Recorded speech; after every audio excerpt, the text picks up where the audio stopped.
প্রতি শ্রদ্ধাশীল, কিন্তু আইন আমাদের স্বার্থ রক্ষা না করলে সেই আইনও মানা হবে না।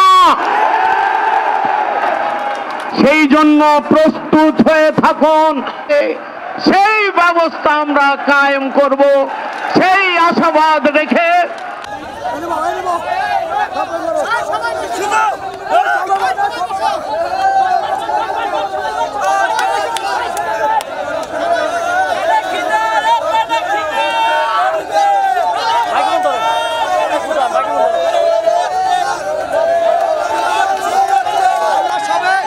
আমরা সবাই ফেরত দেয় রাস্তা নামছি।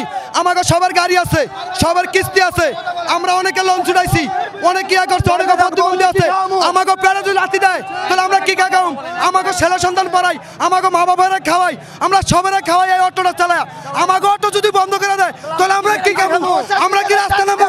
আমরা চারকি দিলে চারকি দিব না, গার্মেন্টে দিলে গার্মেন্টে লইব না, একটা কাজ করতে দিলে একটা কাজে লইব না। আমাকে বয়স বেশি হয়ে গেছে, তাহলে আমরা কি কাজ করে খাবো বলেন?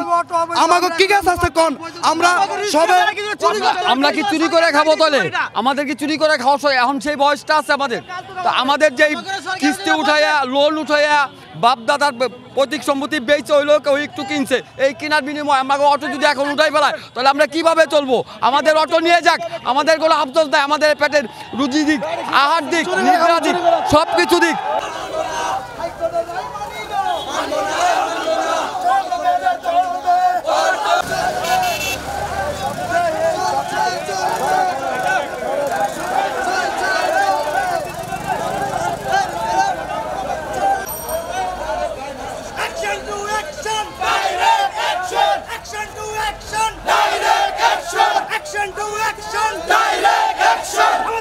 আমাদের দাবি মানতে হবে।